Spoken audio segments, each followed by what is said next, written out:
안녕하세요, 김호준입니다. 지난 월요일 우리 외교부와 중국 외교부는 교류 협력을 정상 궤도로 회복한다는 동시 성명을 냈습니다. 중국과의 사드 갈등이 봉합 국면에 들어섰습니다. 야당에서는 굴욕 외교라고 비판을 합니다. 한마디로 중국의 경제 보복으로 우리 기업이 입은 경제적 손실에 대한 보상, 사과를 받아냈어야 한다는 겁니다. 그런데 사드 배치로 인한 중국의 보복은 없다고 강조하고 또 강조했던 게 박근혜 정부 아니었습니까? 작년 사드 논란이 시작될 당시부터 박근혜 정부와 새누리당은 중국 경제 보복을 인정하지 않았죠. 명백한 보복 조치가 이루어지고 있는데도 아니라고 우겼습니다. 탄핵 기간 동안의 경제관계 장관 회의에서조차 사드로 인한 중국의 경제 보복 조치를 부인했죠. 경제 보복에 대한 아무런 대응 시나리오도 없이 갑자기 사드 배치 선언부터 해서 기업들로 하여금 막대한 피해를 입게 해놓고 아무것도 인정하지 않았던 정치 세력이 이제 와서 그 피해 보상을 받아내지 못했다고 굴욕 외교라뇨. 자기들이 잘못해 만들어낸 피해 책임을 왜 그걸 어렵게 해결해가고 있는 사람들에게 묻나요? 그리고 보수가 그렇게 중요하게 생각하는 미국 국무부가 이 공동성명에 대해 환영 성명을 낸 건 또 어떨 겁니까? 시비를 걸어도 좀 말이 되는 걸로 봅시다. 김어준 생각이었습니다.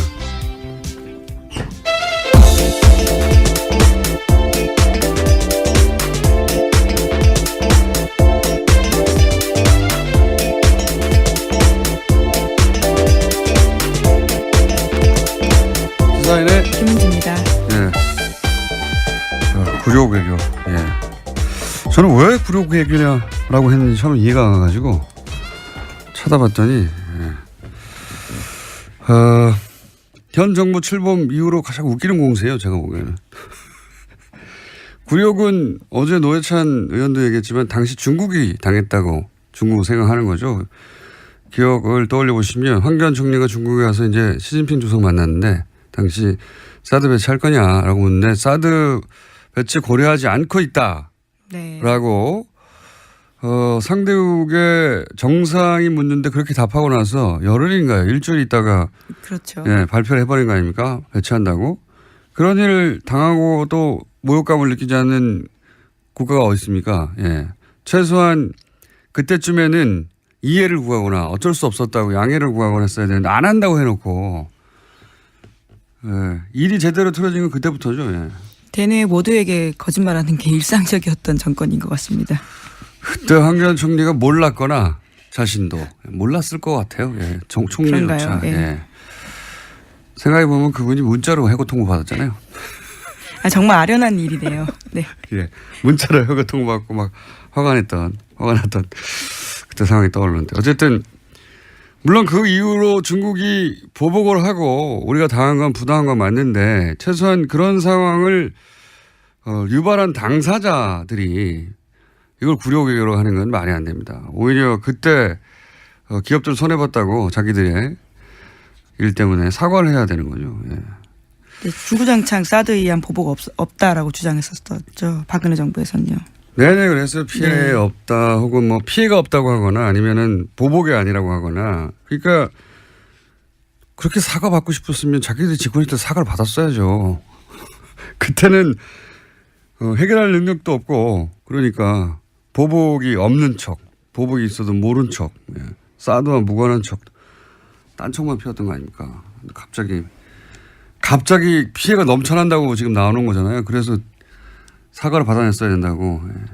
예. 원래 여야가 주거니 받거니 하고 말이 되게 싸워야 중계하는 사람들 재미가 있는데 우겨도 적당히 우겨야 제가 편을 들어주는 척이라도 하죠. 답답합니다. 첫 뉴스는 뭡니까?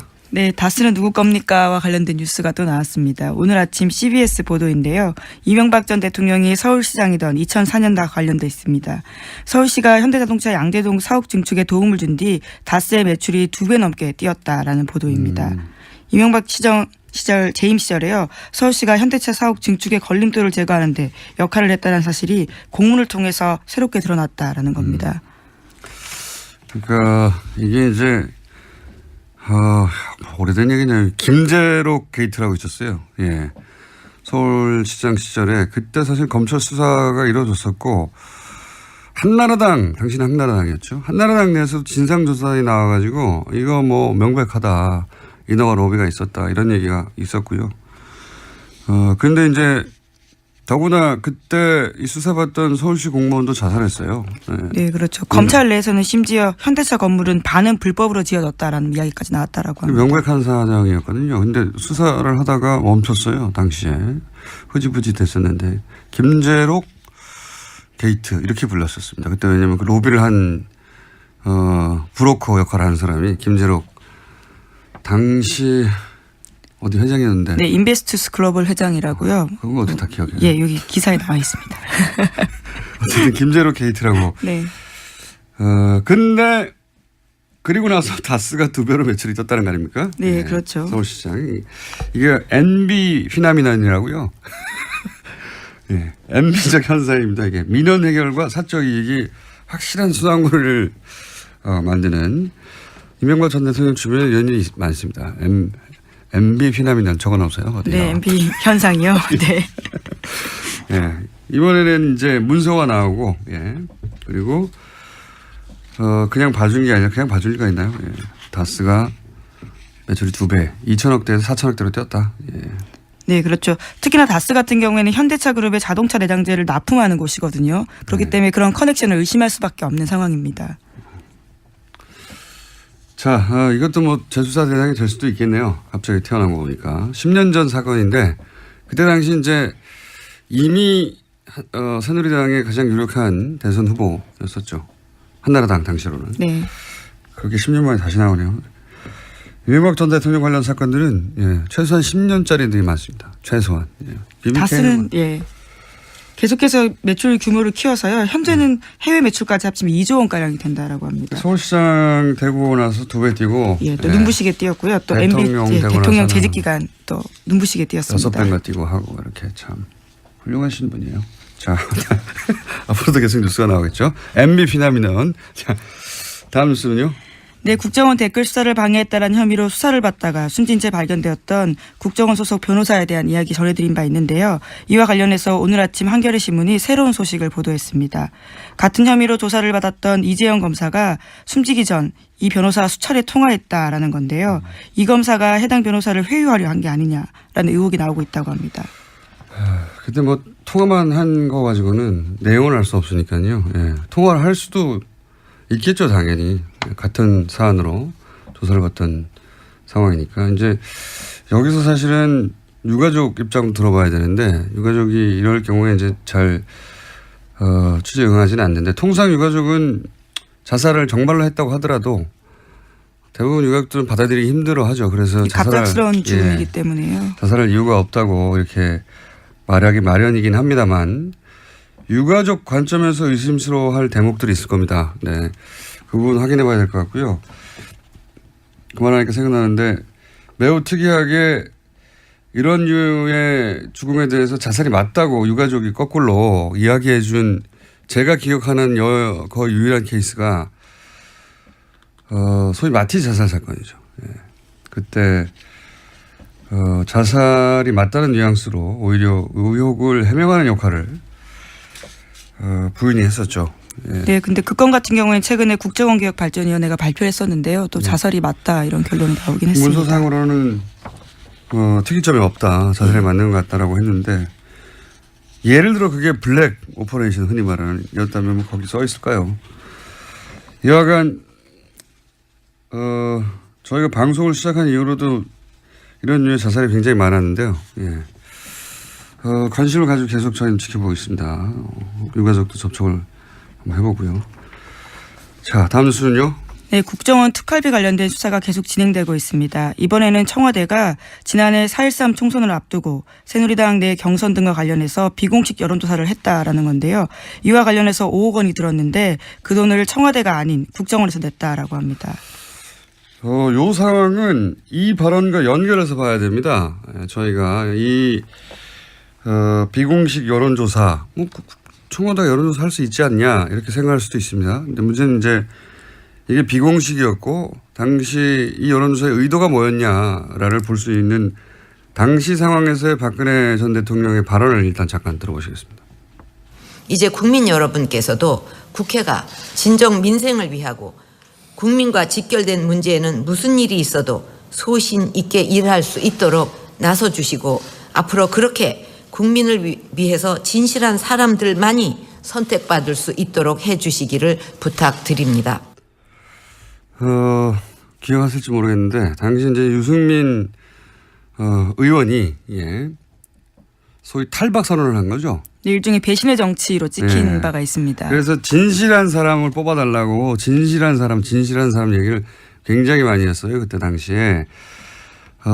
지난해 4.13 총선 전에 있었던 박근혜 전 대통령이 이제 진실한 사람, 저런 사람은 떨어뜨려야 된다는 소위 친박이었다가 탈박한 사람들에 대해서 이 여론조사가 이상하다기보다는 대단히 특이하고 이례적인 것은 쓰임새가요. 당시 TK 지역은 어차피 자유한국당, 당시 새누리당 인사들이 당선되게 돼 있어요. 그렇지 않습니까? 거기를 굳이 이런 돈을 들여서 비공식 여론조사를 한 이유가 뭐냐. 이제 소위 말해서 진박을 골라낸다고. 진박이라는 진실한 박근혜 편인 건가요? 진박. 그렇죠. 그래서 진박이라고 했었어요. 친박을 넘어서 진박을 골라내는 선별 작업을 한다고 했었고 그래서 이거는 단순히 여론조사가 아니라 박근혜 전 대통령이 찍어서 원하는 사람이 되게 하도록 만드는 그런 구도가 어떤 사람을 통해 가능해지겠는가 하는 거를 골라내는 명백한 선거 개입이죠. 대통령 자신을 위한. 그러니까 몰래 한 거 아닙니까? 그러니까 일반 여론조사 청와대에서 하거든요. 그건 그냥 청와대에 주면 되는데 그건 들키면 안 된다고 생각하니까 이 돈을 땡겨온 거죠. 국정원에서. 들키면 안 되는 여론조사였던 겁니다. 자기들이. 왜냐하면 목적이 이랬으니까요. 네, 심지어 해당 여론조사 같은 경우에는 최근에 해산했다라는 오늘 아침에 머니투데이 보도도 있습니다. 단순 비즈니스상 이유로 인수합병 될 수도 있죠. 물론 수사가 자신들을 향한다는 걸 인지해서 그랬을 수도 있지만 여간 이건 단신에 해당되는 것이고 당시 여론조사 기관이. 그러니까 의혹이 들었지 않겠냐. 의혹이 저는 자세히는 모르겠지만 업계에 있지 않아서 굉장히 큰 돈이거든요. 이 정도면 특정 지역에 총선 출마 예정자들이나 이런 사람들을 여론조사하는 대구 경북에 지역구가 몇 개 있다고요. 굉장히 큰 돈인데 잠시 후 리얼미터 권 실장 나올 테니까 벌써 들어와 있네요. 어느새 조용히 들어와 있네. 한번 물어보죠. 요 관련 사항은 이 비용이 어느 정도 규모인지. 여하간 이 비용, 그러니까 여기서 이제 전후 맥락을 얘기하지 않고 여론조사만 자꾸 보도하니까 여론조사 할 수 있지 않냐 얘기하는데 전후 맥락은 그겁니다. 당시에 유승민과 같은 배신자들을 다 찍어내고 본인에게 진실되게 충성한 사람만을 따로 골라서 대구 경북에 당선되도록 만들겠다고 하는 대통령 의중이 들어간 선거 개입용인 겁니다. 이게 말하자면. 자, 그런 겁니다. 다음 뉴스는요. 네, 우병우 전 민정수석과 추명호 전 국정원 국장이 지난해 7월에서 8월 집중적으로 통화했다라는 JTBC 보도가 있는데요. 그 당시에는 이석수 전 특별감찰관이 우 전 수석의 처가 부동산 매각과 관련해서 감찰에 들어갔을 때입니다. 계속해서 모르는 사이다, 잘 보고하지 않았다라고 하고 있는데요. 전화통화 내용까지 나온 겁니다. 기록까지 나온 겁니다. 인정하지 않았죠. 추명호 전 국장이 자기 전화번호는 아니라고. 근데 다른 청와대 직원의 이 번호가 추명호 전 국장 이름으로 저장되는 바람에 들킨 거죠. 추명호 전 국장은 명백한 최순실 라인이라고 아주 오래전부터 언론에 보도되어 왔었는데 근데 추 국장하고 우 전 수석하고 이렇게 수백 통이나 단기간 내에 통화할 정도의 사이인데 3주간 수백 통 했다라고. 하루 10통씩 했다는 거 아닙니까? 추 국장이 최순실의 존재만 우 수석에게 비밀로 했다는 거 아닙니까? 이렇게 되면.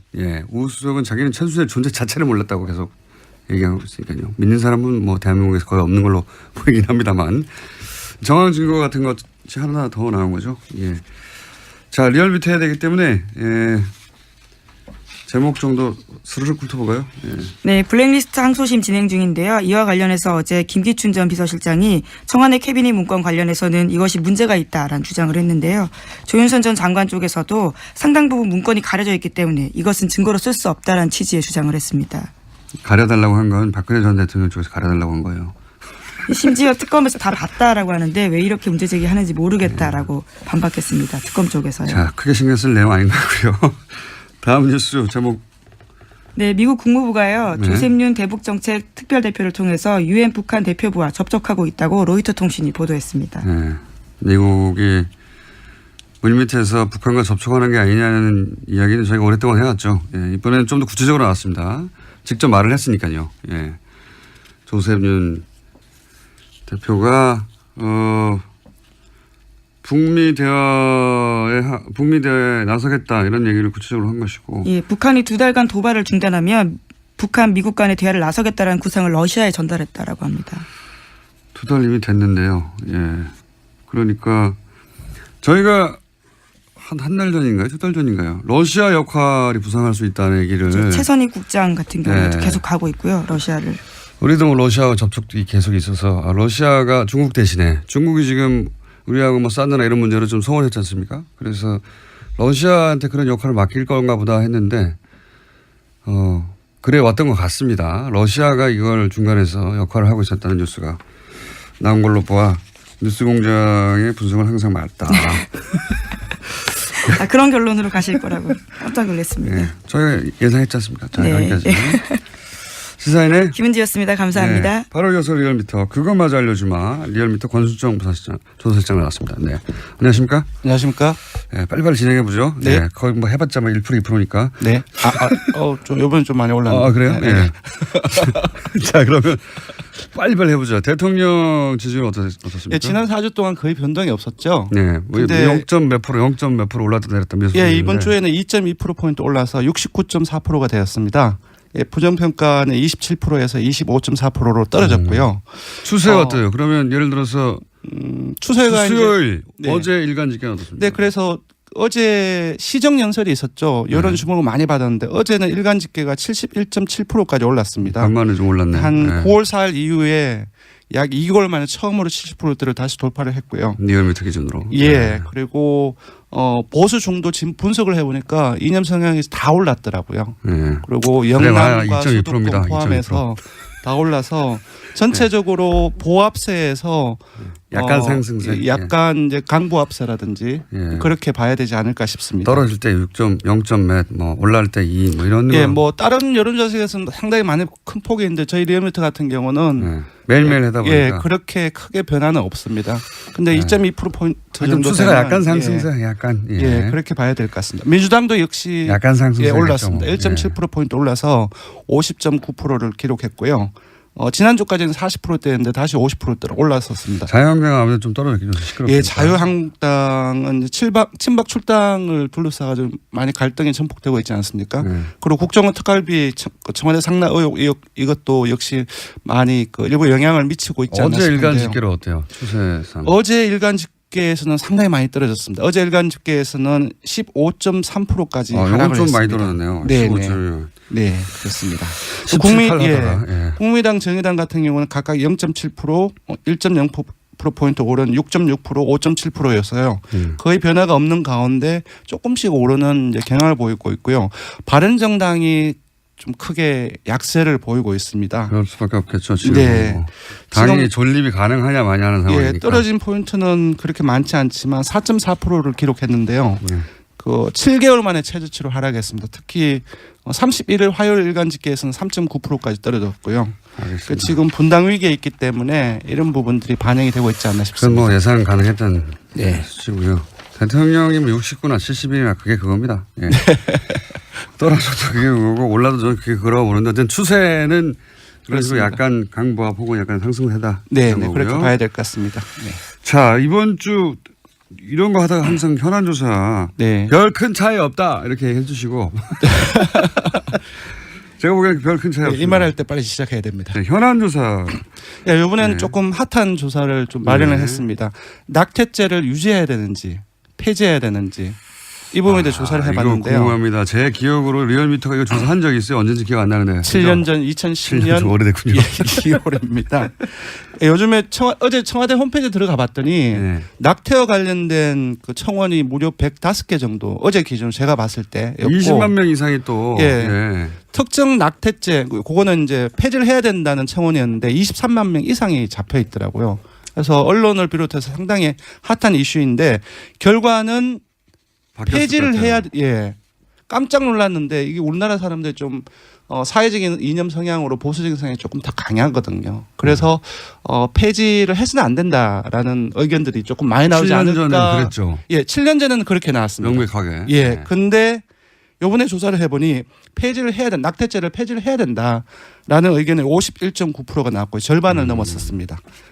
그리고 폐지를 하지 않고 유지를 해야 된다는 것이 36.2%였습니다. 조금 더 소개를 해드리면 2010년 2월에 조사한 것은 낙태 허용을 해야 되는지 말아야 되는지 이렇게 물었는데 거의 비슷한 조사이죠. 이때는 허용을 해서는 안 된다는 것이 53.1%였고 허용 찬성이 33.6%입니다. 정확하게 뒤집어졌네요. 거의 이제 숫자가 비슷하게 이제 그 뒤집혀온 겁니다. 7년 사이에 상당히 많은 변화가 있었던 것 같습니다. 저는 이 조사를 작년에 했어도 수치가 이렇게 안 나왔을 것 같아요. 그렇습니다. 저도 그 부분에 동의를 합니다. 예, 시대 정신이 바뀌어가고 있는 거거든요. 네. 그게 이제 실제 시대 정신이라는 게 정권을 바꾸는 건지 정권이 네. 바뀐 것이 시대 정신에 영향을 주는 건지 뭐 서로 영향을 주고 받겠지만 네. 그런 영향이 크다고 봅니다. 저는. 예. 맞습니다. 국정농단 사태를 지나는 과정 속에서 공정과 정의 그리고 이제 사회적 약자들에 대한 어떤 배려 그러한 어떤 가치가 강화되고 있기 때문에 분명히 그 이전에 작년 국정농단 이전에 조사를 했을 때는 이렇게 나오지 않지 않았을까 그렇게 예상을 해봅니다. 저도 그렇게 생각이 들고요. 그래서 이번 여론조사 결과가 궁금했었는데 네. 그리고 또 하나 관심이 있는 포인트가 있습니다. 뭐가 있습니까? 여성과 남성이 많이 달라요. 아, 그건 그렇겠죠. 예. 네. 그건 그렇겠죠. 당연히. 예, 여성 10명 중에 6명은 폐지를 해야 된다. 예. 이건 저는 여성의 견해가 훨씬 중요하다고 봅니다. 그렇죠. 남자가 뭘 합니까? 예, 당사자이기 남자는 때문에. 그냥 머리로 네. 생각하는 거거든요. 네. 윤리나 규범의 관점에서 바라보는 네. 것이고 혹은 종교의 관점에서. 예, 남성은 44대 43 거의 같습니다. 그냥 팽팽하네요. 예. 근데 더 놀라운 것은 보수층을 포함해서 중도 진보 모든 이념 성향에서 폐지를 해야 된다는 의견은 더 많이 나왔습니다. 시대 정신이 바뀐 거죠. 예, 지역도 부산, 울산, 경남 제외하고 연령도 60대 이상을 제외하고 모든 연령층에서 폐지를 해야 된다라는 의견이 많이 나왔습니다. 불경 60대 이상. 네. 예. 자유한국당 지지층을 제외하고는 사실상.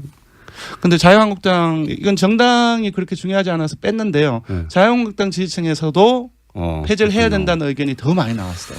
그렇군요. 시대가 확실히 바뀌었군요. 네. 예. 요게 사실 요 낙태와 관련한 이슈는 미국 민주당과 공화당의 그렇습니다. 수십 년 된 그렇습니다. 예. 예. 어떤 정당을 지지할 것인가의 바로미터 같은 네. 이슈거든요. 종교라든지 사형제도라든지 이런 예, 항상 나오죠. 이슈 항상. 같은 경우는 사실상 첨예하게 갈리기 마련인데 예 그렇습니다. 뭐랄까요? 이런 여론조사를 보다 보면 최근에 이제 미국의 상황을 보다 보면 미국을 참 부러워했었어요 예전에. 예, 미국이 여러 가지 사회 제도나 정치 시스템이나 아니면 이런 이슈를 다루는 어떤 정도 눈높이가 네. 참 앞서간다 이렇게 생각했는데 우리나라도 많이 바뀌고 있죠. 이 네. 조사 결과를 보면 뭐랄까요? 미국이 참 후져져 보여요. 요즘. 대통령도 그렇고 점점 그럼 우리나라가 더 나아져 보이나요? 야, 부럽지 않다. 예. 딱 낙태 이슈 하나를 가지고 말하는 게 아니라 전반적인 상황들이 네 그렇습니다. 예. 그렇습니다. 자, 한 가지만 더 여쭤보고 요거 조사 개요 말씀해 주세요. 5억 이런 거 있잖아요. 네. 이 비용이 엄청 큰 거죠.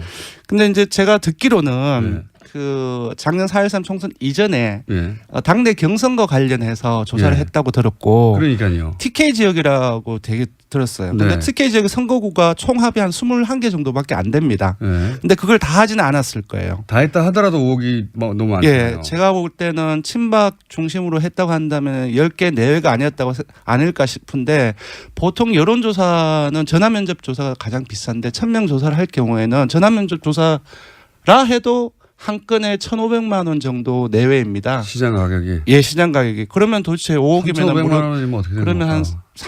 30개 정도를 할 수 있는 거죠. 그 비용을 다 준다 할지라도. 예. 근데 30개가 안 되는데, 이 조사 경우에. 같은 경우는 전화 면접으로 과연 했을까? 음. 자동응답을 많이 했을 가능성이 높다. 그럼 더 왜냐하면 싼데. 예, 그 A 업체가 본인이 직접 여론조사가 아니라 하는 곳이 외주. 정치 컨설턴 아. 특혜하는 회사이고 그런 경우는 외주를 주고 또 외주 비용은 되게 싸게 돌리거든요.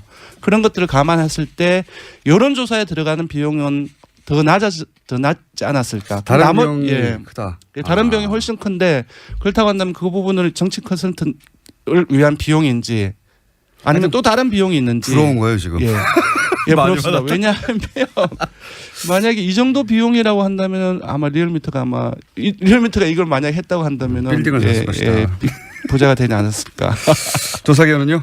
예, 조사 결과는 이번 주중 조사는 TBS 의뢰로 전국 19세 이상 성인을 대상으로 월요일부터 수요일까지 무선 80%, 유선 20%, 전화 면접 자동 응답 혼용으로 실시했고 최종 응답자는 1,522명이었습니다. 표본 오차는 95% 신뢰 수준 플러스 마이너스 2.5%포인트, 응답률은 5.2%, 정당 간 통합 죄송합니다.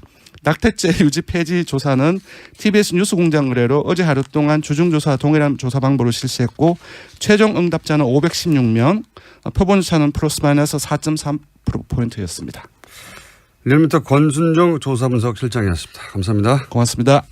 아, 또 떨어졌어. 너 또 입사 시험 봤어? 아니, 차량용 핸드폰 거치대 말이야. 여러 개 사봤는데 실패의 연속이야. 떨어지고 시야 가리고 운전석에서도 멀고 뭐 좋은 거 없을까? 싼 것만 찾으니까 그렇지. 제대로 된 거 하나 사서 편리하게 쓰는 게 더 낫지. 그런 게 있어? 그럼 있지. 1, 2, 3 할 때 2. 힘 세다 할 때 힘. 2 힘. 투 힘? 2배로 힘이 세다는 건가? 네이버 검색창에 2 힘을 검색해 보세요. 이거 먹고 제가 한번 볼일 봐가지고 네. 바나나 나오는 바람에 원숭이들이 들고 그래가지고 네. 어우 몇십 마리가 달라붙어가지고 시겁했던 기억이 있습니다. 아침마다 원숭이를 불러 모으는 미궁 대장사랑이었습니다. 장실 굿모닝 화장실 바나 굿모닝 바나나 미궁 대장사랑 건강기능식품 광고입니다. 골반 잡자 바로 잡자 바디로직 허리 통증 바로 잡자 바디로직 몸매 교정 바로 잡자 바디로직 자세가 좋아지는 골반 교정 타이즈 바디로직 검색창에 골반 교정 바디로직 삐딱한 남성 골반 허리에도 역시 바디로직입니다. 바디로직의 효과를 못 느끼셨다면 100% 환불해드립니다. 자세한 환불 조건은 홈페이지를 참조하세요.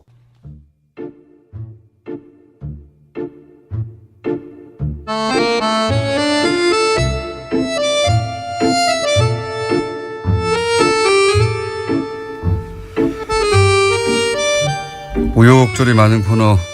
어떨 때는 사람들이 없애버려야 된다고 문자가 쏟아지고 어떨 때는 환호하는 내부자들 민주당의 안민석 의원 나오셨습니다. 안녕하십니까. 네, 더불어민주당 국민재산찾기 특별위원회 위원장 처음으로 당에서 뭐 하나 맡아봤습니다.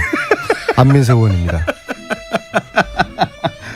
자유국당의 김성태 의원 나오셨습니다. 안녕하십니까. 예, 안녕하세요. 김성태입니다. 근데 김성태 의원님, 예. 최순실 재산 몰수 안 합니까? 아이 그 최순실 재산 몰수를 위해서 특별법 발의도 지금 안민석 의원과 많은 동료인들이 참여한 가운데 하셨잖아요. 그 자한당 중에서 유일하게 김성태 의원 한 분이 특별법 서명도 하셨는데요. 예. 자한당은 여기 대해 가지고 어떤 입장이에요 지금? 아니 그 법이 이제 구체적으로 이거 통과시키기 싫으니까 괜히 뭐 합당한다 뭐 탈당한다 하면서 우당탕당 하면서 국민들 시선을 딴 데로 끄는 거 아니에요? 국회에서 최순실이가 얼마나 지금 고마워했어요. 법을 특히 공장장 심의하고 논의해서 공장장을 의견을 다 세게 꺼내가지고 최순실 재산몰수 확 들어가게 해가지고 일각에서 지금 들리는 이야기가 최순실이가 공장장하고 주진우를 굉장히 고마워한다고. 안민석 의원 그렇게 하는 겁니다. 그렇게.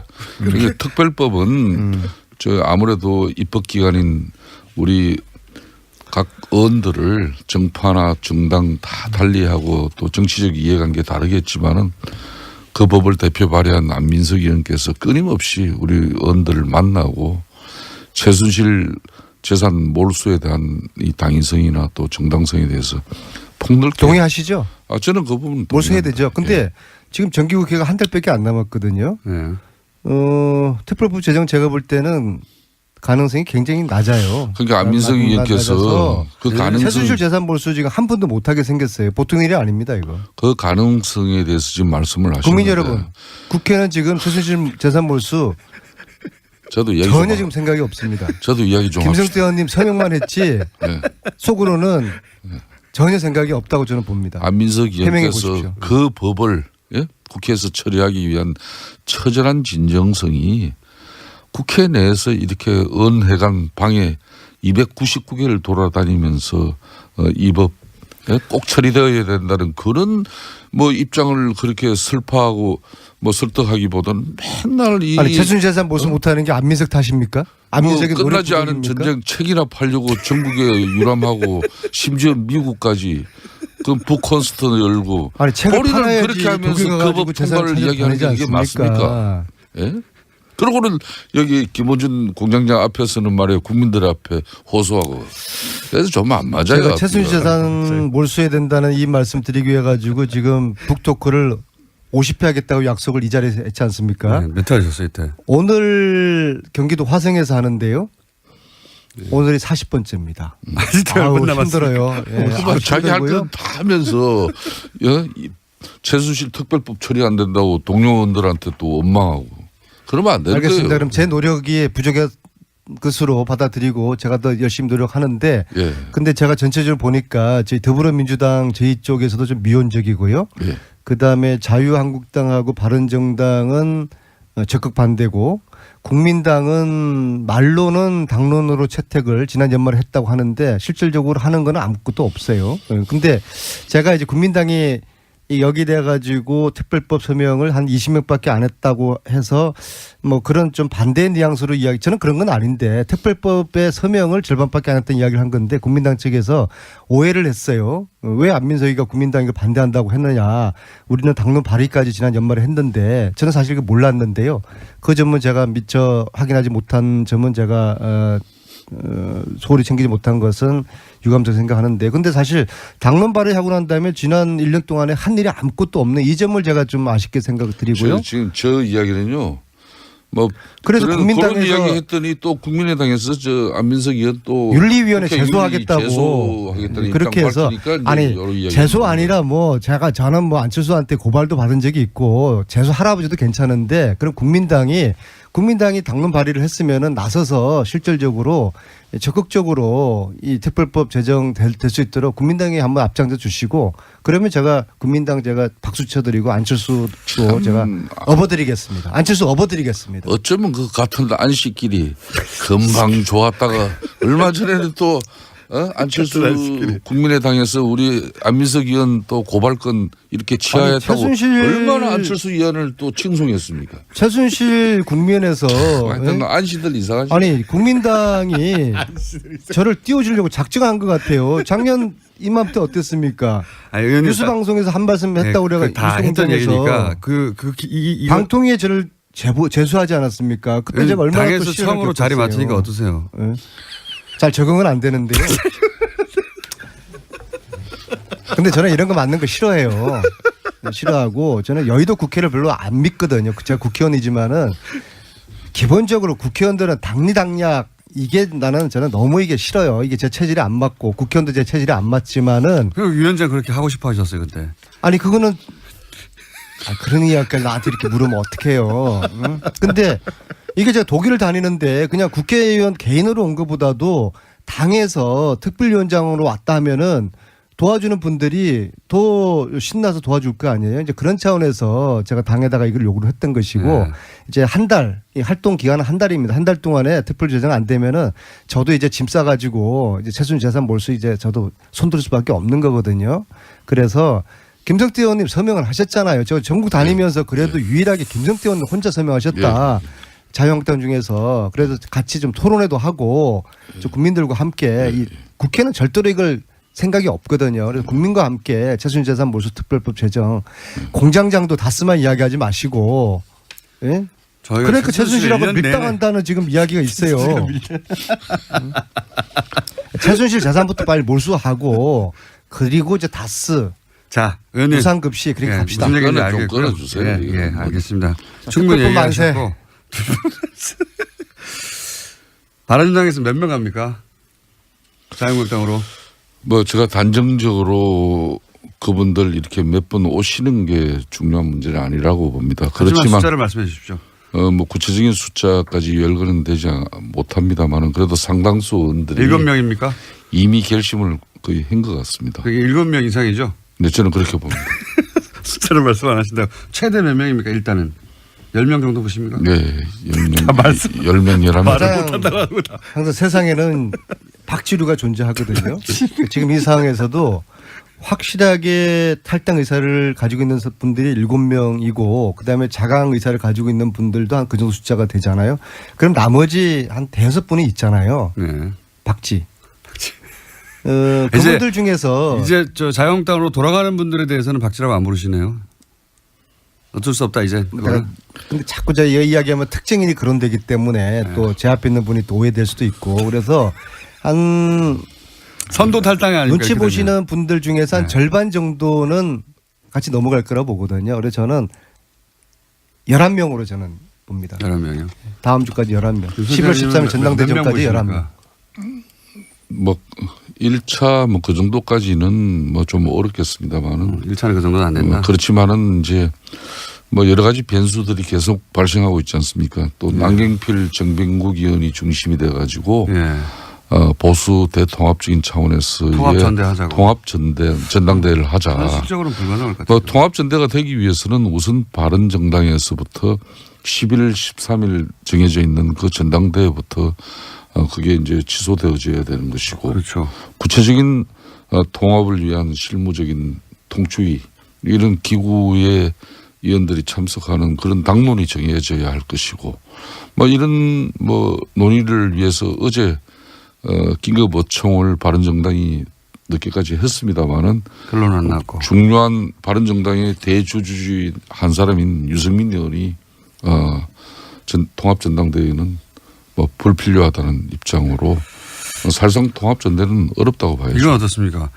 박근혜 전 대통령 출당의 마지막 프로세스로 최고위를 열어서 확정하자. 네. 이 최고위 열면 실제로는 뒤집어지는 거 아니냐. 그래서 최고위를 홍준표 대표가 못 열고 사실은 약간 민기적 했지 않습니까? 그랬죠? 이거는 결론이 났나요?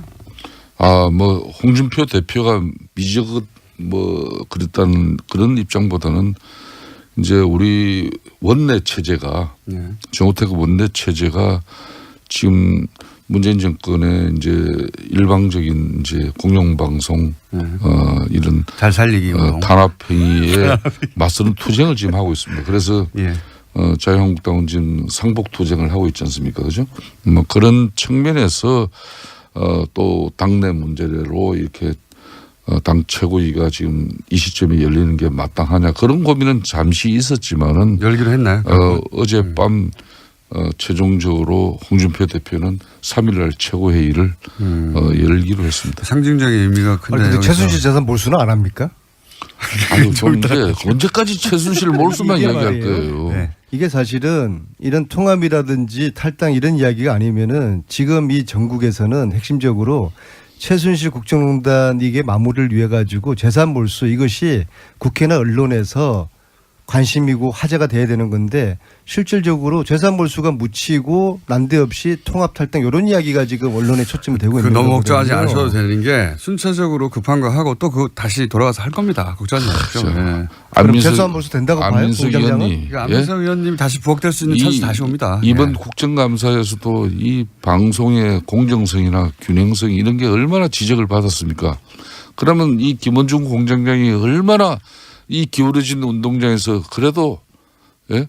이 보수 정당의 입장을 그래도 이 청취자들에게 조금이라도 그래도 들려주려고 하는 그 균형성마저도 안민석 의원은 보면 대체로 깨려고 하시는 것 같아요. 그럼 공장님 제가 딱 하나만 물을게요. 국회가 최순실 재산몰수 특별법 통과시켜 줄까요? 빨리 좀 지금 빨리 좀 지금 어렵겠죠. 좀만 그래, 기다려주십시오. 안 된다니까, 좀만 이게. 기다려주시고 다른 이슈에 한 묻혀가지고 다시 올라오니까 걱정하지 마시고요. 예. 예. 서청원 최경환 의원 출당됩니까? 이건 어떻게 됩니까? 이제 박근혜 전 대통령의 자유한국당 이제 출당이 기정사실화되고 나면은 이제 서체 문제는 사실상 어총 사안이기 때문에 3분의 2가 원내대표인 정우택 대표께서 이 공을 이제 받을 수밖에 없는 이거 상황. 만약 의총이 만약에 의총 자체가 수집되기 힘들다는 얘기도 나왔었는데 글쎄요. 그러니까요. 왜냐하면 어느 쪽도 피해를 입을 수 있으니까 그 결과가 파국적으로 만약에 여기서 의총에서 서청원 최경환 출당 결의가 안 되면 그러면 홍준표 대표가 지금 뭐랄까요 타격을 크게 입는 거 아닙니까? 예, 정치적 타격을 크게 입을 수밖에 없죠. 그렇지만은 이제 또 어떻게 전망하세요? 의총은 열린다 안 열린다? 홍준표 대표는 윤리 결정을 상당히 지금 존중하는 입장이에요. 그렇기 때문에 어총 소집은 정우택 원내대표께서 이 문제에 대해서는 적절한 시점에 판단을 하지 않겠냐 이렇게 봅니다. 어떻게 전망하십니까? 열리긴 열립니까 의총이? 1번 의총은 열린다 안 열린다? 직접적으로 이 문제만 가지고 열리는 거는 그렇게 어렵다. 용이하지는 않는 현상이죠. 의총 자체가 열리기 쉽지 않다. 만약인데 우여곡절 끝에 열리면 지금 현재 당내 분위기로 서청원, 최경환 두 의원이 출당이 될 정도의 3분의 2 표가 모일 수 있습니까? 그 부분은 국민적 여론이 어떤 우리 당을 지켜보는 우리 국민들이 이 문제에 대한 어떤 인식이나 여론이 아마 우리 어총의 결과로 가름되지 의원님이 보시기는 어떻습니까? 지금 현재 전망하자면. 그걸 지금 이 방송에서 그 전망을 그렇게 개인적인 합니까? 전망인 거죠, 그냥. 저는 그 부분은 거듭 한결같습니다. 국민 여론이 이 부분에 대한 되게 결정. 어렵죠, 출당. 현재는. 사실상 이 문제는 우리 당이 유능한 정치를 통해서 문제를 해결할 수밖에 없는 문제입니다. 요 유능한 정치라는 어떤 건가요? 그건 바로 국민의 뜻을 받드는 길밖에 없는 거죠. 아니 사실은 지금 국민 요거 좀 여론 물어봐주세요. 말씀하셨지만은 국민들은 여기 대해서 크게 관심이 없어요. 국민들은 올해 넘기기 전에 적폐청산 좀 독하게 하고 넘어가자 그거거든요. 적폐청산에 여러 가지 내용이 있지만 그중에 핵심이 과거 부정재산을 몰수하는 여기에 국민들은 다 그런 기대를 하고 바라고 있는데요. 정기국회가 마지막인 날 마치는 날이 12월 8일입니다. 그러니까 앞으로 딱 한 달 남았죠.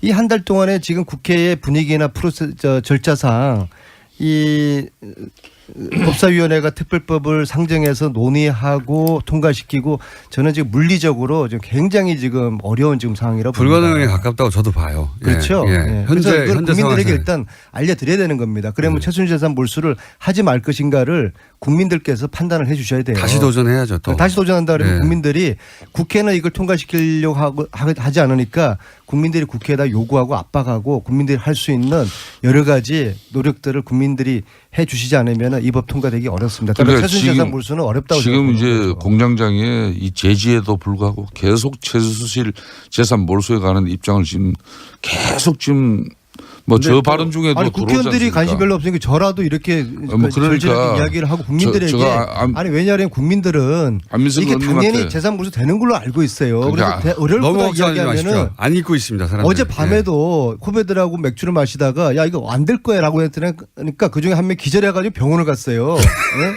그러니까 안민석 의원님이 국민들이 아마 제가 기분이 제안합니다. 없을 거예요. 예? 그 북콘스트 조금 이렇게 유예하고 여기에 집중하세요. 어디에 집중해요? 아니 지금 최순실 재산 몰수 특별법을 네.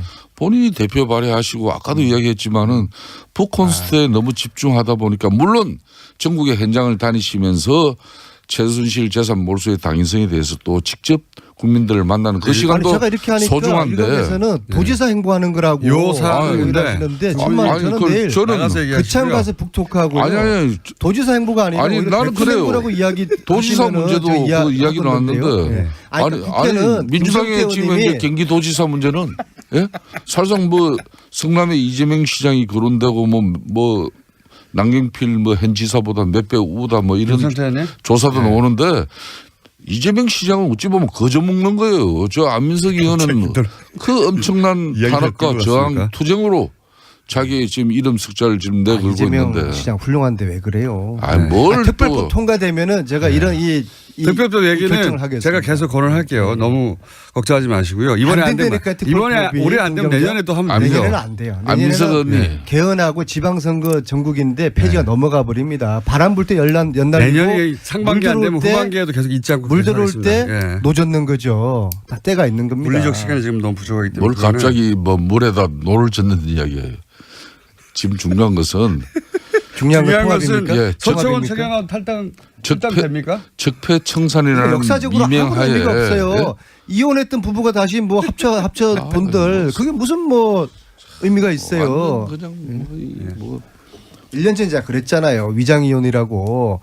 근데 위장이혼인데 이걸 다시 어떻게 하다 보니까 위장으로 이혼했는데 이게 다시 이게 합치려고 하니까 이상하게 이게 여러 가지 어려워지는 상황에 봉착한 거예요. 근데 국민들 다 알아요. 예? 과거에 대한 반성 없이 국정농단 부역했던 거에 대한 반성 없이 뭐 합당 아니라 합당 할아버지를 하더라도 국민들 지지받기 어려울 겁니다. 안민석 의원님 고만했어요. 예?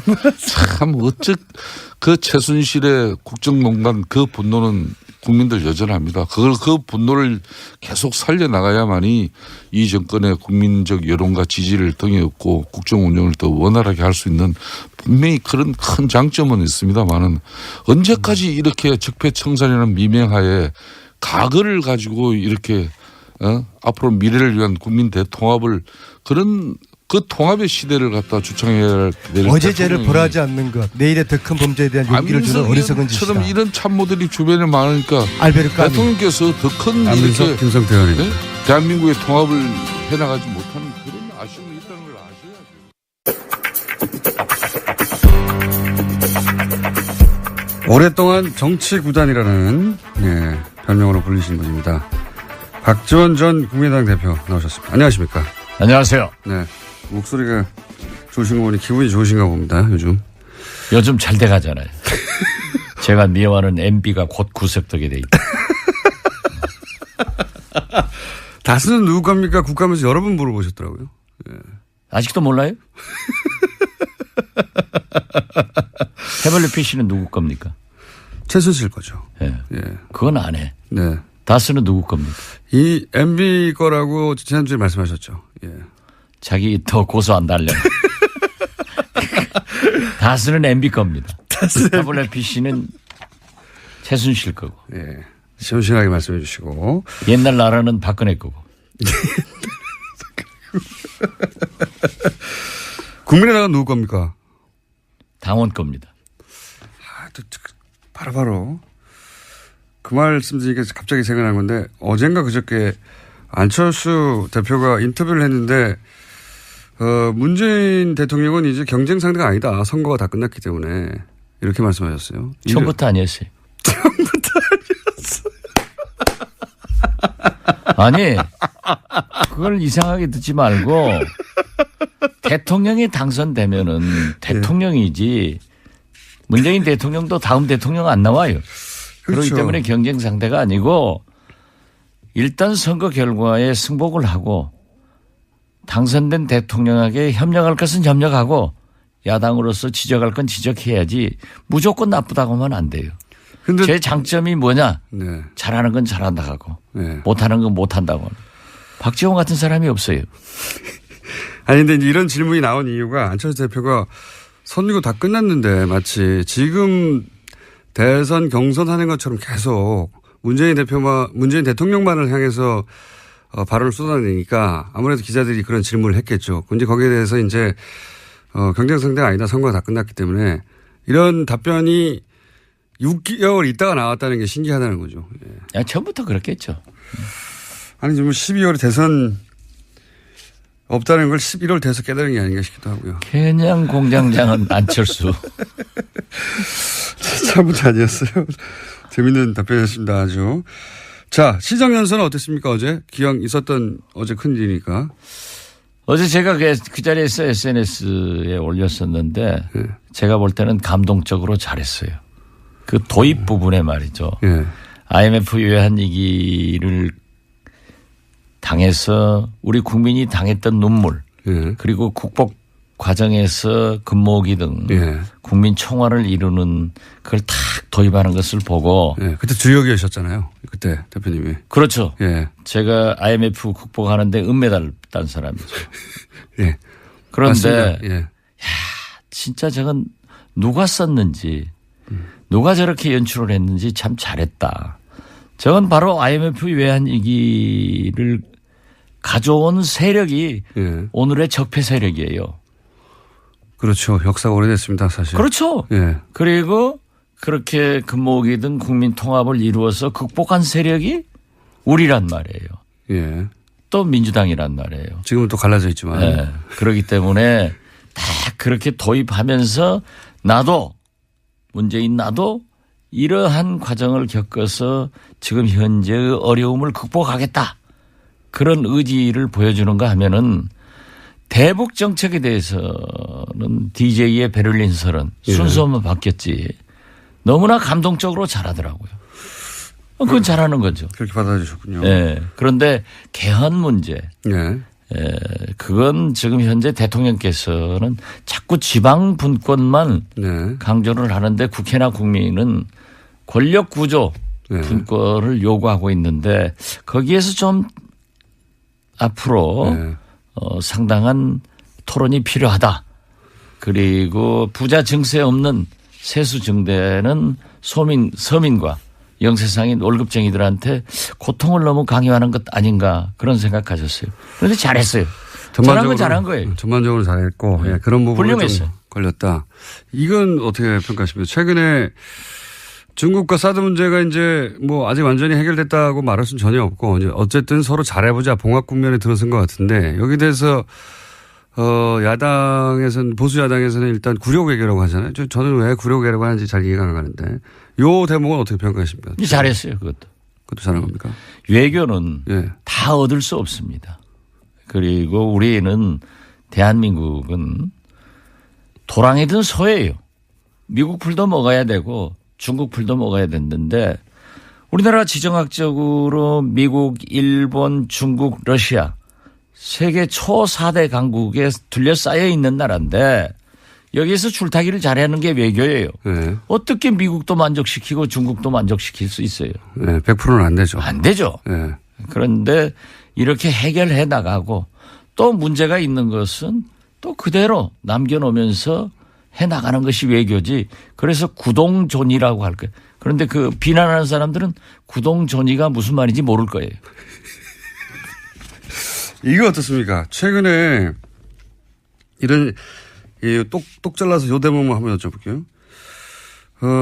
국정원의 특활비 뭐 3인방한테 뭐 매달 1억씩 줬다. 이런 얘기 하니까 자유한국당에서는 김대중 정부 때도 있었다라고 이제 김대중 정부를 탁 특정해 버렸어요. 근데 김대중 정부 때 있었던 일이라면 대표님이 모를 수 없지 않습니까? 비서실장도 하셨는데. 요거는 어떻게 되나요? 분명한 것은 박정희, 전두환, 노태우, 김영삼 정부에는 있었어요. 제가 청와대에 들어가니까 제가 공보수석이었는데 공보수석 산하 기관, 연관 기관이죠. 거기에서도 매월 가져오더라고요. 그래서 대통령께서 산하 기관에서도 가져왔어요? 국정원뿐만 아니라? 국정원뿐만 아니라 고바코, 언론재단 가져왔어요. 그래서 대통령께서 어떠한 경우에도 산하기관, 연관기관에서 일체 돈 받지 마라. 그리고 또 과거에는 예. 그 산하기관 경비로 해외 출장을 많이 갔어요. 어허. 또 기자들도 산하기관 그 돈으로 갔어요. 청와대가 그러니까 그냥 산하기관들 돈을 그냥 갖다 썼거든요. 그렇죠. 쉽게. 예. 그런데 그걸 가져왔더라고요. 가져왔는데 대통령께서 해가지고 일체 안 받았어요. 국정원도 마찬가지고. 마찬가지고. 또 그 기자들도 우리 김대중 정부 때부터 해외 출장이나 지방 출장 갈 때 전부 돈을 받았어요. 심지어 프레스센터. 예. 외국 나가면 프레스센터를 쓰잖아요. 예. 그 경비까지 다 받았어요. 기자들로부터. 언론사로부터. 그러니까 돈을 그쪽에 주는 게 아니라 거꾸로 언론사로부터 받았다 그때부터. 받았죠. 자기 비용은 자기가 내라. 그게 이제 전통이 됐는데 예. 그래서 김대중 정부는 없어요. 만약에 그렇게 의심스러우면 당군 할아버지 때부터 한번 정보부가 얼마나 갖다 준다고 봐보라고 그랬어요. 그런데 이제 문제가 예. 그 탑시크릿 국정원 예. 저자인 김당 전 오마이뉴스 국장에 의거하면은 노무현 정부 때 예. 김만복 예. 전 국정원장이 문제가 좀 있을 것이다. 예. 그런 얘기를 제기했더라고요. 그런데 실제로 김만복 국정원장은 좀 문제가 있어가지고 예. 저한테 많이 찾아와서 제가 시스템을 원세훈 좀 원장하고 좀 얘기를 해서 해결해 준 적이 있기 때문에 그 부분은 제가 자신 없어요. 알겠습니다. 김만복 국정원장 부분은 잘 모르겠으나 개인적 일탈일 거예요. 개인적 일탈일 수 있으나 김대중 정부 때는 그런 일은 자유한국당이 그런 주장을 하길래 제가 여쭤본 겁니다. 김대중 정부 때부터 이미 그런 일이 있었다고 하는데 그게 아니라 그 이전 자유한국당은 예. 자기들이 그런 거 선수였으니까 남도 잘하겠지 하는 거예요. 그 1억씩 간 거는 어디다 썼을까요? 모르죠, 뭐. 그거야. 네. 1억 한번 받아봤어요? 그랬으면 좋겠습니다. 안 써봤으니까 모르는 거예요. 매달. 그런데 우리도 안 써봤는데 왜 저한테 물으세요? 아니, 그래도 이제 대표님의 그 경험치와 전문용어로 통밥이라고 하죠. 예. 통밥으로 볼 때, 그 돈은 이렇게 됐을 가능성이 있다 정도. 뭐, 시술비에도 썼고. 그러지 않았을까 그래요. 누구의 시술비라고 말씀하시지 않았습니까? 박근혜 대통령. 그거 다 보도된 거 아니에요? 그렇죠. 시술을 하신 건데 그 돈은 어디 나왔을까 이런 얘기가 많이 있었죠. 그런데 그걸 아마 예산으로 쓰기는 항목상 어려울 거예요. 그런 항목은 없으니까요. 네. 대통령 시술비 같은 거는. 그랬을 개연성이 있다고. 그 뭐 정상적 시술 같으면 하는데. 예. 미용 시술을 세금으로 하기는 어렵죠. 지금 문재인 대통령께서 건보 적용 확대도 성형 시술 같은 것은 뺀다는데 그 예산에 그런 게 있겠어요? 아무튼 공장장 아는 게 하나도 없어. 오늘 컨디션 좋으십니다. 이거 어떻습니까? 서청원, 최경환 출당은 어려울 것이다라고 지속적으로 말씀해 주셨는데 여전히 그런 상황입니까? 네, 저는 어렵다고 생각합니다. 왜냐하면 현역 의원의 출당은 3분의 2. 의원 3분의 2가 있는데 의원들이 안 해요. 그런데 홍준표의 그 수를 여기서 읽어야 돼요. 어떻게 읽어야 됩니까? 홍준표 대표는요.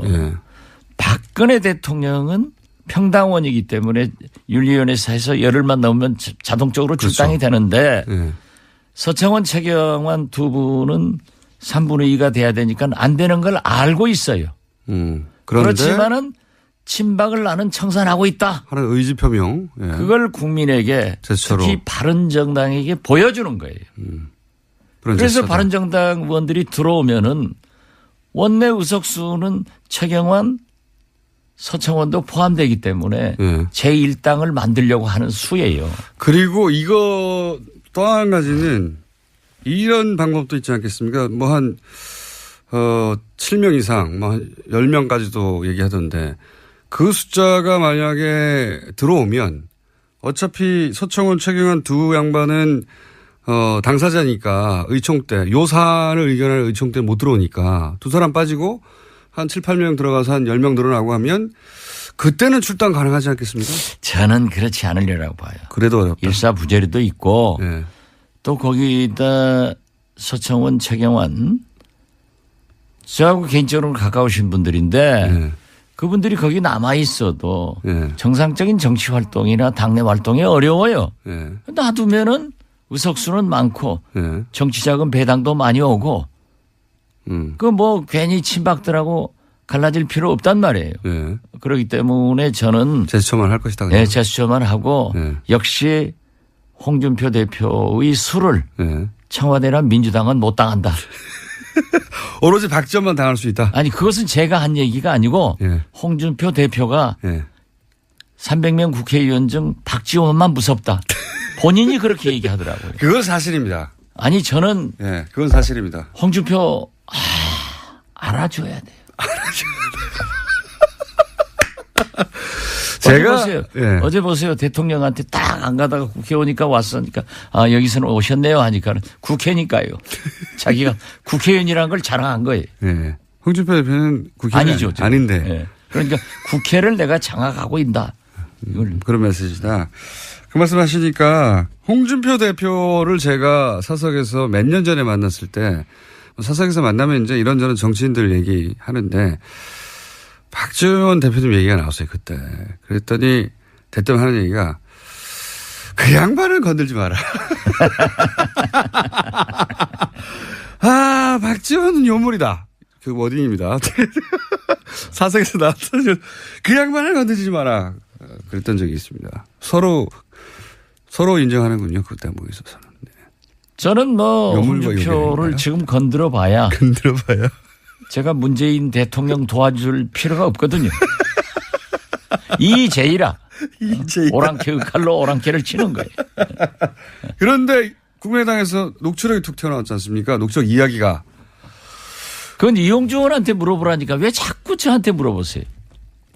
대표님 다 알시지 않습니까? 상황을. 몰라요. 아시면서. 몰라요. 이 세상에 아는 걸 다 말하고 살아요? 그 녹취록이 어떻게 건네졌는지도 모른다니까요. 아시면서. 아니, 그건 가만두어도 네. 서청원, 홍준표 사이에서 불거져 나오게 돼 있어요. 예. 그런데 나무집 싸우는 게 굉장히 우리한테 이익인데 왜 거기다가 끼어들어요? 아니 이미 끼어들었지 않습니까? 녹취록이 있다고. 살짝 간보기 한 거지. 살짝 간보기 한 것이다. 불을 질러놓은 거지. 불을 질러. 근데 불이 활활 타지가 않아요. 그럼 한 번 더 지펴줘야 되는 거 아닙니까? 타게 돼 있어요. 그래요? 네, 그리고 그 불은 확 타버리면 안 돼요. 두고 타야 두고 오래 효과가 나타나는 겁니다. 요거 하나만 확인해 주시죠. 하여튼 공장장 아는 게 없어요? 아니 나하고 진행을 바꾸는 게 나아. TBS의 청취율을 올리는 것은 박지원, 공장장, 김어준 일주일도 안 되고 한 3주에 한 번씩 출연시켜 줄게요. 감사합니다. 여기 내용에 원래 홍준표 대표하고 서청원 의원 간의 공방은 1심 이전의 상황에 대한 얘기였는데 이용주 의원이 얘기한 것은 1심 이후의 상황입니다. 그래서 이게 녹취록이 두 개가 있는 거냐 아니면은 그죠? 아니요. 제가 이용주 의원하고 법사위에서 옆에 앉으니까 우리 간사님 아니에요? 네. 저는 유일한 간사 지배를 받고 있는데 네. 그렇게 얘기하시던데 1심에서 무죄 났는데 그러니까요. 2심 항소심을 앞두고 네. 그러한 얘기가 오고 간 게 증인을 있다. 회유한 정황에 관한 얘기를 했단 말이죠. 그렇기 때문에 2심에서는 무죄 판결이 났다. 그러니까 1심 끝나고 난 상황에 말한 거잖아요. 그렇죠. 그러니까 이게 별도의 녹취록입니까? 그 이전에 홍준표 대표는 1심. 녹취록 모른다니까요. 그렇게 자꾸 저를 유인해 가면은 제가 빠질 것 같지만은 제가 누구예요? 박지원이에요. 자, 그러면 이용주 의원이 이 뻥을 치지는 않았겠죠? 그죠? 그 이용주 의원이 검사 출신이고 부장검사 출신이고 네. 얼마나 스마트한 사람인데. 근데 그럼 녹취록이 나오긴 나올까요? 언젠가는? 그건 모르죠. 그것은 우리 국민의당을 바라볼 게 아니라 서청원, 홍준표를 바라보면 나온다니까요. 그 서청원 대표 그 외국 들어오면서 공항에서 하는 얘기 들어보세요. 언젠가는 할 것이다. 최종적으로 누가 이깁니까 보시기에? 서청원 대 홍준표. 서청원이 이기죠. 아 그렇게 보십니까? 네. 왜냐하면 이 그러니까 녹취록 예. 홍준표가 그 절대 그 이상 확전 안 할 거예요. 여기서 이긴다는 의미는 서청원 의원은 계속 당에 남고 홍준표 대표의 어떤 지적 아니 그 발언에 대해서 그 발언 예. 녹취록 이 배틀에 있어서는 적어도 서청원 그렇죠. 대표가 이길 것이다. 나는 그렇게 봐요. 녹취록 내용을 아시는군요. 몰라요. 아시면서. 아니 아는 걸 다 세상에 말하고 살아요? 대통령 한 사람도 자기가 한 행동 딱 거짓말하면서 잡아대던데 뭘 나는 대통령 못 해봤잖아요. 대신 대자 대통령만 했지. 그러면 대신 대자 대통령이면 상황이 맞으셨네요. 상황은 아니고 하왕이지. 하왕 정도. 대신했으니까. 하왕 정도 하셨습니까? 홍준표 대표하고 두 분이서 따로 사석에서 만나서 이런 얘기 주고받고 하신 적은 없어요? 한 번도 없어요. 그러신 것 같더라고요. 예. 예. 두 분이 서로를 존중하면서 또 괴롭히고 싶어 하면서 동시에 인정도 하면서 이런 것 같더라고요. 예. 언론에 나오는 얘기만 봐도 알고 예. 그 박찬종 예. 전 의원. 선배 예. 그 의원이 아주 그 재밌는 얘기를 하더라고요. 그분이 보통 분이 아닌데 예. 최근에 이렇게 굉장히 옳은 말씀을 많이 하시는데 예. 홍준표 대표가 그 말을 하는데 어쩐지 홍준표답지 않은 표정을 하더라. 어쩐지 홍준표다. 녹취록에 관련된 얘기를 하는데. 그러면서 냄새가 나는 얘기를 하길래 과연 박찬종도 박찬종이다. 진짜 그 아주 재밌는 표현 아니에요. 미세한 표정 변화를 잡아내서. 아주 그 자신 없어 하더라 하는 말씀을 듣고 박찬종 선배님 진짜 대단하신 분이에요. 그러니까 자신 없어 할 녹취록 내용을 알고 계시다는 얘기네요. 그런 감이 있다는 거지. 그런 감이 있다. 그거 이용주 의원은 누가 줬을까요? 모르죠. 아시면서. 몰라요. 아시면서. 오늘 전부 나를 그렇게 아주 전지전능하신 무슨 뭐 하나님 취급하는데 저 모르는 건 많이 몰라요. 바른정당은 어떻게 됩니까? 그럼 남은 바른정당은? 바른정당은 이제 다음 주 11월 중순 전당대회 전까지 13일 전까지 갈 사람은 가고 남을 사람은 남는 거죠. 그래서 교섭단체는 무너지고 제가 볼 때는 집단 혹은 전국적으로는 흡수될 것이다. 한국당으로 많이 갈 것이다. 그렇게 봅니다. 1차 탈당하고 그다음에 추가로 탈당할 수도 있고. 그렇죠. 그래서 남는 사람은 뭐 몇 사람 명 남겠어요? 한 자릿수로 줄어들고. 그럴 경우에는 통합의 대상이 안 됩니까? 국민의당 입장에서는? 뭐 영입의 대상은 되지만은 통합은 처음부터 없어요. 당대당은 안 된다. 아니, 그 뭐가 있어서 해요? 싸르기하고 노적하고 합쳐놓으면은 안철수 대표는 근데 통합 얘기를 계속 했지 않습니까? 뭐 오늘 아침 인터뷰한 걸 보니까 통합은 아니지만은 선거 연대 정책 연합 같은 것은 가능하지 않느냐. 뭐 난 그건 가능하다고 봐요. 그리고 케이스 바이 케이스로 그죠? 그렇죠. 그리고 정책 연합은 이제 법안 같은 건 지금도 자동적으로 하고 있다고요. 우리가 필요한 경우에는 적폐청산 이런 경우에는 민주당하고 하고 있고 또 우리가 또 필요한 경우에는 바른정당이나 한국당하고도 하고 있단 말이에요. 그러니까 어제 우리 김동철 원내대표가 아주 중요한 보고를 했어요. 어제 정우택 한국당 대표를 아침에 만나가지고 5.18 특별법 개정안에 대해서 한국당이 반대했는데 그걸 긍정적으로 심의하겠다. 이런 얘기를 했다는 거예요. 이건 그러면 우리가 그거 한다고 해서 한국당하고 연대 연합하는 것은 아니에요. 우리가 제3당이기 때문에 국민이 제3당은 양당제에서 극단적으로 나가는 것을 잘 조정하고 국가와 국민을 위해서 좋은 일을 하라 했는데 굉장히 좋은 일 아니에요. 이런 게 자동적으로 되는 거지. 그래서 그렇게 주도적으로 이끌고 나가면 이중대 소리를 안 듣고 나중에 민주당 따라가면 민주당 이중대, 한국당 따라가면 한국당 이중대. 그러니까 선도 정당이 되자 이거예요. 홍종학 후보 논란에 대해서는 어떻게 보십니까? 안 되겠대요. 안 되겠다고 보십니까? 예, 이번에는? 너무 심해요. 이번에는 통과가 어려울 것이다. 참 저도 홍종학 의원을 지금까지 오늘 처음 얘기합니다. 네.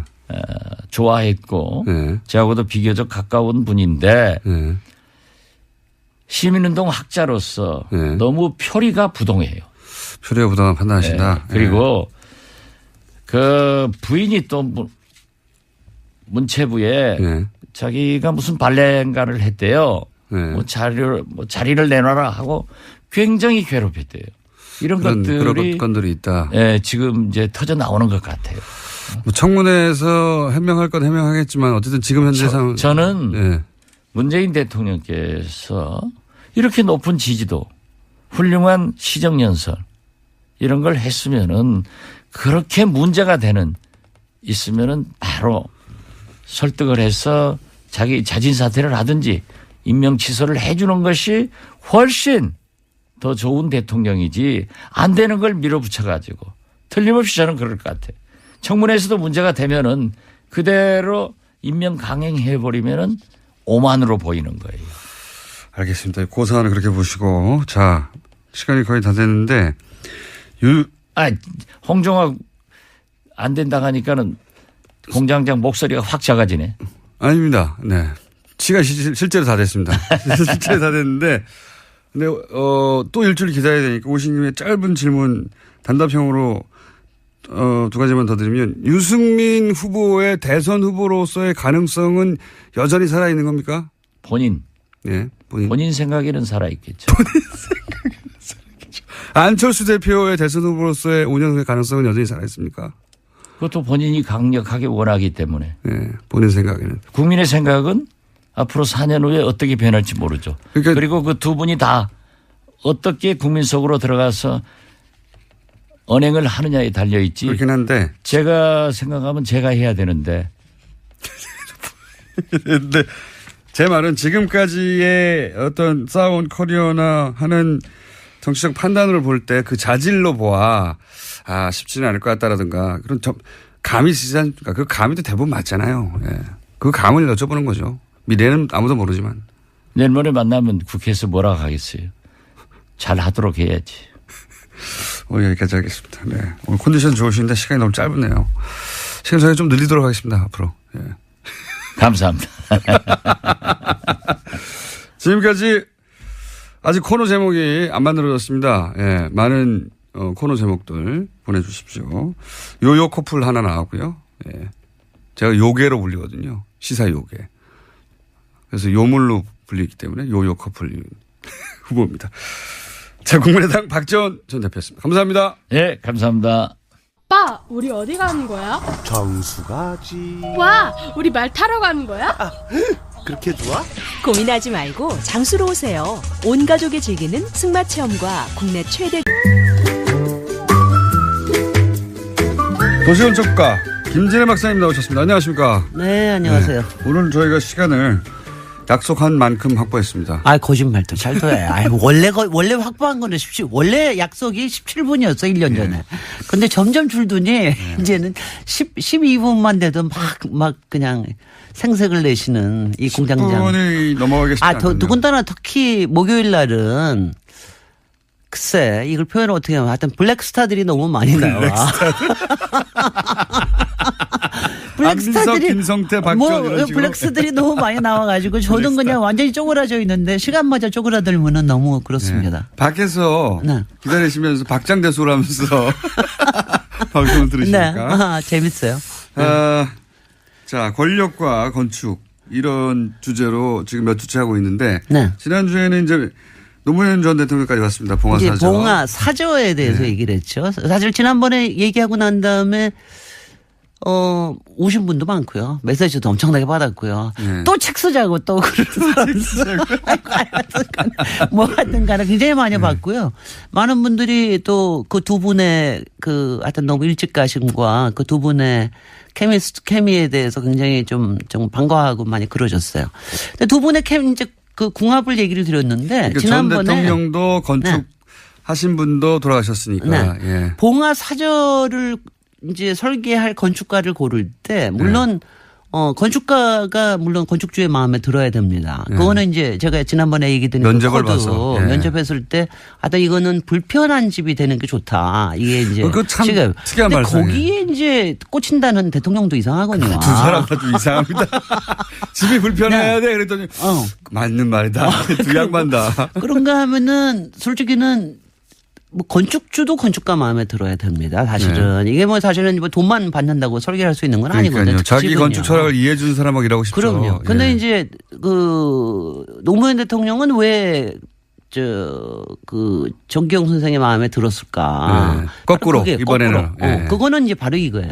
마을이라는 얘기를 하신 겁니다. 이거는 뭐냐면 내 집을 짓는다는 것보다도 예. 내가 마을에서 여러 가지 일들을 하고 싶다. 그 마을의 베이스 캠프가 됐으면 좋겠다. 이런 말씀을 하신 거예요. 그러니까 또 이제 정기영 선생님 또 완전 꽂혔죠. 이게 완전 뭐냐? 네. 거기가 제가 가본 경험으로 말씀드리면 저는 이제 두홍의 마을 바위에 올라가 보고 전체 보고 싶었어요. 전체 소위 마을이 어떤 구도인지 그리고 이제 사저 그 한창 괴롭힘을 당하실 때 그 사저와 경호동 사이 그 이어지는 길목에서 담배를 피셨잖아요. 네네. 그게 사진이 잡히고 했는데 일부러 그 자리에 가서 담배도 펴보고. 네. 근데 굉장히 이상합니다. 동네가. 네. 어떤 의미에서 이상하냐면 사저 그러니까 정말 마을이에요. 좀 뭐라고 표현해야 될까요? 해보세요. 나 근데 지금 귀를 쫑긋하고 듣고 있습니다. 어떻게 표현하실지. 마치 이제 같은 종교를 믿는 소수 종교를 믿는 분들끼리 자기들끼리 마을을 꾸며가지고 그 안에서 어떤 지속 가능한 공동체를 만든 것 같은 그런 느낌이었어요, 저는. 네. 그러니까 뭐 예전의 마을들이 되게 이제 그 시족 마을들도 있고 친족들이 모여서 하는 마을도 있고 이제 이런 경우니까 그럴 수도 있는데 저는 그것보다도 그러니까 제가 처음 가본 거는 아직 대통령 살아계실 때예요. 그 뭐 이제 봉화 얼만큼 저기 안 했을 때. 그러니까 제가 대통령 마을이라고 그럴 때 갖고 있는 이제 이런 인상 같은 게 있습니다. 대통령 마을 같은 건 없죠. 아니 사실 그런 건 이제 우리나라에서는. 대통령이 살았을 것 같은 마을. 뭐 이제 우리나라 그건 이제 대체로 머릿속에 생각하고 있는 거는 우리나라에서 옛날에 왜 좋다 풍수적으로 좋다고 얘기하는 거를 상상을 해요. 그러니까 남양 바르고 양주 바르고 뒤에 산이 있고 아주 환하고 막 뭐 이러면서 앞에 물도 있고 뭐 이제 굉장히 그리고 포근하고 이런 거를 생각을 하고 갔어요. 근데 정말 제가 생각한 데랑 완전히 다르죠. 저는 솔직히 처음에 봉화에 갔을 때 그 충격을 잊지를 못해요. 어떤 의미의 충격? 왜냐면 그게 서로 어떤 건지 모르겠는데 마을 자체가 아니라 거기 처음에 가셨을 때 아마 그냥 보나마나 이제 우리 총수께서는 그냥 마을로 쑥 들어가서 저 주차장에다 주차하고 들어가셨을 거예요. 아니 그때 저는 그러지 않으셨어요? 걸어서 들어갔어요. 그거는 굉장히 저는요. 그 봉화마을 그 들어가는 입구에 중공업지대 있지 않습니까? 공장 동네가 있는데 거기다 세워놓고 걸어서 들어갔거든요. 근데 걸어서 들어갈 때 그게 완전히 달랐습니다. 이게 뭐냐면은요. 이게 뭐냐면은 이게 그러니까 스쳐가는 데요. 이게 뭔가가 흐르는 데입니다. 모여 있는 우리가 보통 마을이라고 하면은 뭐가 모여 있는 데라고 생각을 하는데 이게 흘러갑니다. 저는 왜냐하면 그게 굉장히 이렇게 신기하더라고요. 저는 또 한 가지 인상적이었던 건 참 총구석까지 왔다. 네. 정말 총구석이죠. 근데 지금은 지금은 총구석이 아니죠. 지금은 근데 그때로 지금은 진영 시야 안에 속해 있으니까. 근데 이게요. 이제 보통은 마을 들어가면 이렇게 앞으로 가가지고 이렇게 쭉 펼쳐지는데 이건 옆으로 들어가잖아요. 옆으로 맞습니다. 들어가면서 그게 뒤에도 산이 있고 앞에도 산이 있어요. 근데 맞아요. 앞에 산 이름이 뭔지 아세요? 우리가 사자바위, 봉화산, 사자바위, 부엉이바위는 알지만 그 앞에 있는 산 이름이 없어요. 없어 이름이? 그리고 그냥 그 동네에서는 뭐라고 부르느냐 하면은 뱀산이라고 불러요. 산 이름이 아예 없기도 합니다. 산 이름이 아예 안 나와 있더라고요. 근데 왜냐하면 높지가 않으니까. 근데 이게 이렇게 흘러갑니다. 근데 대체로 옛날에는 그런 산이 있을 때는 사람들이 이름을 용산이라고 많이 붙였어요.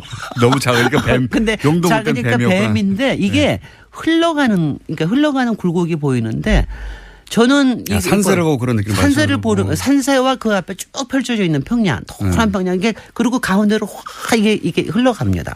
그게 저는 야, 이건 정말 뭔가 기가 흘러간다라고 하는 그런 느낌을 저는 받았어. 그래서 굉장히 신기했는데 그 뱀산이 그래서 솔직히는 이제 풍수하시는 분들이 이 마을을 굉장히 많이 해석을 하셨습니다. 어떻게 여기에 이제 그러니까 제가 이제 풍수 얘기하면 자칫하겠는데 그 얘기만 나오니까. 근데 이 얘기만은 이게 기가 흘러가는 데는 맞아요. 모이는 곳보다 흘러가는 거. 그다음에 뱀이라고 하는 게 용이 아니다. 용은 완성된 거지만 뱀이라고 하는 거 아직도 뭔가 되려고 꿈틀대는 데다.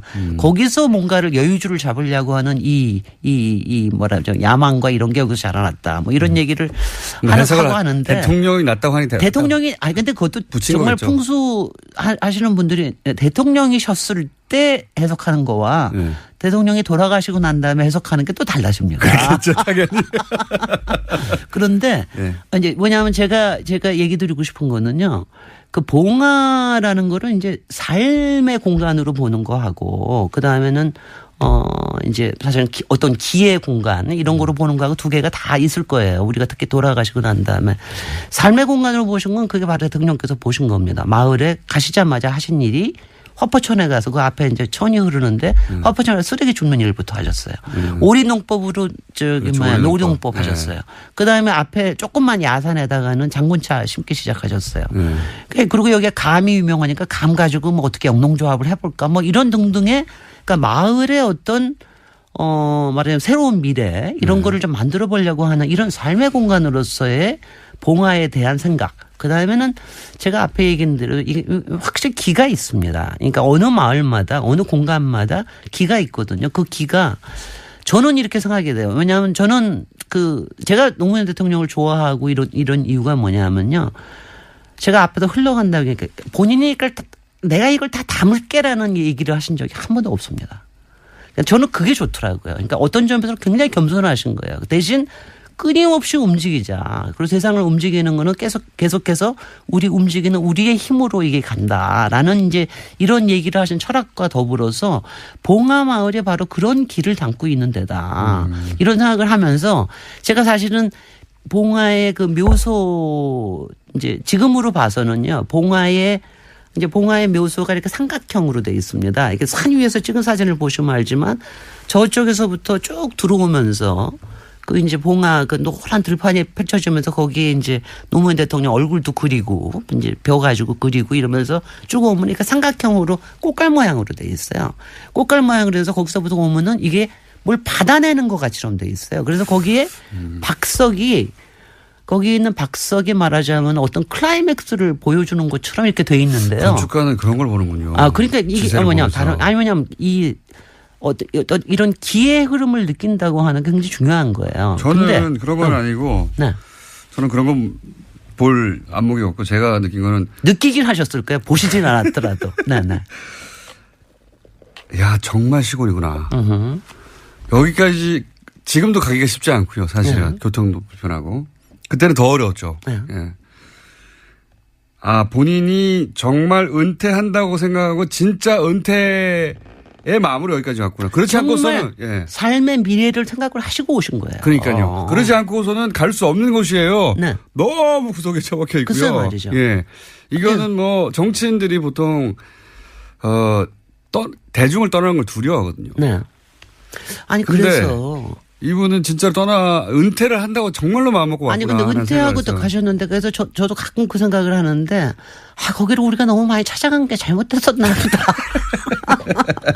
아니 왜냐하면 저는 처음 찾아갔을 때 봉화마을을 찾아갔을 때 이제 쭉 걸어 들어갔는데 마침 그때 대통령이 나오셔서 아직 거기 모두 없고 그럴 때 나오셔서 이제 헬로우 뭐 이런 거 이제 국민들 만나시고 그럴 때였는데 정말 행복해 보이셨거든요. 그러니까 그래 또 동시 생각한 게 대통령 재임 기간에 본인이 가진 모든 에너지를 다 썼고 할 수 있는 본인이 후회 없이 할 수 있는 바를 다 했다고 생각했고 그래서 이제는 그거는 끝났고 삶의 그 단락은 끝났고 이제는 은퇴해서 자연인으로 이 동네를 내가 가꾸면서 동네 이장처럼 정말 은퇴한 삶을 그렸구나 이런 느낌을 받았어요 저는. 그래서 제가 이제 시간이 얼마 없어서 그래도 중요한 포인트 얘기는 하나를 해야 되겠어서 2분 남았습니다. 제가 이제 2분 남아서 저거 하는 게 이제 봉화에 가실 때요. 뭐 봉화 사절을 간다, 묘소에 가신다 이런 생각보다도 그냥 봉화 가시는 거로 생각을 하십시오. 봉화라는 마을 자체를 보면. 그러니까 아까 제가 묘소 얘기도 했는데 그 박석이라는 게 지금 사실은 이제 디자인적인 측면이나 기가 흐르는 거 보면 거기가 클라이맥스예요. 뭔가 있고 이제 거기에서 뭔가 그러니까 거기서부터 연결되는 선도 생각하십시오. 그리고 봉화에 가실 때는 절대로 주차장까지 가지 마시고 입구에서 거기서부터 걸어가시는 게 굉장히 좋아요. 그러면 이제 이게 무슨 길일까, 뭐가 이게 여기에서 흘러가는 게 뭘까라고 하는 게 느껴집니다. 그래서 저는 뭐랄까 독특합니다. 공간이. 아니요, 그거는요. 아니 그러니까 그걸요 우리가 말을 못하지만 길한 어느 공간에나 기가 있습니다. 그리고 대통령께서 과학적으로는 자기장입니까? 어저께 들었습니다. 뭐 자기장과 여러 가지가 있을 거예요. 그게 사실은 이제 풍수에서 얘기하는 게 햇볕과 바람과 물 이것이 이거의 관계에서 일어나는 거니까. 근데 저는 그게 이제 이런 거라고 생각해. 길하는 거를 무슨 우리가 뭐 나쁜 거나 무슨 미신적인 이게 아니라 우리가 공간에서 느끼는 어떤 에너지입니다. 그리고 자기의 충동이에요. 그래서 그거를 봉화를 생각을 하실 때는 봉화 가는 길에 그 마음이 어떤 건가. 그리고 봉화를 떠올릴 때 그 마음을 생각을 하시면 참 좋겠고요. 또 딴 얘기 좀 하고 싶은 거는 많은데 여기까지만 할래요. 왜냐하면 이 얘기가 굉장히 중요하기 때문에. 그래서 저는 제가 가령 이제 제가 어디를 갈 때 우리가 봉화라고 하는 걸 간다는 자체보다도 봉화를 그리는 마음, 봉화를 가는 마음 이게 굉장히 우리가 공간에 대해서 갖는 우리의 굉장히 좋은 태도라는 생각을 합니다. 그러니까 노무현 전 대통령을 좋아하셨던 싫어하셨던 제가 보기에는 그 공간을 한번 가볼 만하다. 그럼요. 굉장히 다른 느낌이 있습니다. 기까지는 모르겠고 여긴 정말 이상하다 이런 느낌 확실히 받습니다. 신비롭기도 하고요. 각자 그 느낌은 다르겠지만 다르긴 합니다. 확실하게. 자 오늘 여기까지 듣겠습니다. 도시건축가 김진애 박사였습니다. 감사합니다. 안녕. 안녕.